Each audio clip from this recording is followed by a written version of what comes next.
మూడు సరళ ప్రేమ కథ. అంటే వన్ సింపుల్ లవ్ స్టోరీ అని అర్థం. 2 అవర్స్ 30 మినిట్స్ రన్ టైమ్‌తో లాస్ట్ ఇయర్ కన్నడలో రిలీజ్ అయ్యి ప్రెజెంట్ జీ5లో తెలుగులో స్ట్రీమ్ అవుతుంది. కొంచెం మన ఛానెల్‌ని కొత్తగా చూస్తున్నవారు ఇలాంటి ఓటీటీ అండ్ థియేటర్ రిలీజెస్ కోసం మన ఛానెల్‌ని సబ్స్క్రైబ్ చేసుకోండి. ఇక ఈ మూవీ చూసాక నాకైతే యావరేజ్ అనిపించిందండి.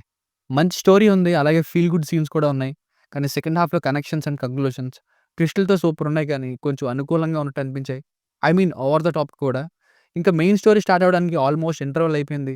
ఇంకా లాగ్ మొమెంట్స్ ఉన్నాయి. సో, ప్రీ ఇంటర్వల్ వరకు యావరేజ్‌గా వెళ్ళి మళ్ళీ ఇంటర్వల్‌కి ముందు నుండి సూపర్‌గా వెళ్ళింది. ఆ తర్వాత ఇంప్రెసివ్ పార్ట్స్ అని చెప్పొచ్చు. అలాగే తెలుగు డబ్బింగ్ కొంచెం బ్యాక్‌గ్రౌండ్ మ్యూజిక్‌ని కంప్రెస్ చేసిందనే చెప్పాలి. సో, చూస్తానంటే ఒకసారి మూవీని చూడొచ్చు పర్లేదు. ఇక ఫ్యామిలీతో చూడొచ్చా అంటే చూడొచ్చు. అడల్ట్ కంటెంట్ ఏం లేదు. బేసిక్ స్టోరీ లైన్ ఏంటంటే హీరో ఏమో మ్యూజిక్ డైరెక్టర్ అవ్వాలనుకుంటాడు. ఇక ఇంటర్వల్ టైమ్‌కి ఇంట్లో వాళ్ళు బలవంతంగా ఒక పని చేయిస్తారు. అదేంటి? ఆ తర్వాత ఈయన కలలు ఏమయ్యాయి? చివరికి ఈ లవ్ స్టోరీ ఏమైందన్నది అసలు కథ. Plus points. స్టోరీ అయితే సూపర్‌గుంది. మన తెలుగు సినిమాల్లో కొన్ని ఇలాంటి సిమిలర్ స్టోరీస్‌ని చూసాం. కానీ సెకండ్ హాఫ్‌ని రిఫ్రెషింగ్‌గా హ్యాండిల్ చేసిన విధానం, 2 ట్విస్ట్‌లు అనుకూలంగా ఉన్నా కానీ అన్ని క్వెషన్స్‌కి క్లోజ్ చేయడం, పెర్ఫార్మన్సెస్, బ్యాక్‌గ్రౌండ్ మ్యూజిక్ ఇవి బావున్నాయి. సినిమాటోగ్రఫీ కొన్ని చోట్ల తగ్గింది. ముంబైలో తీసిన వాటివి మైనస్ పాయింట్స్.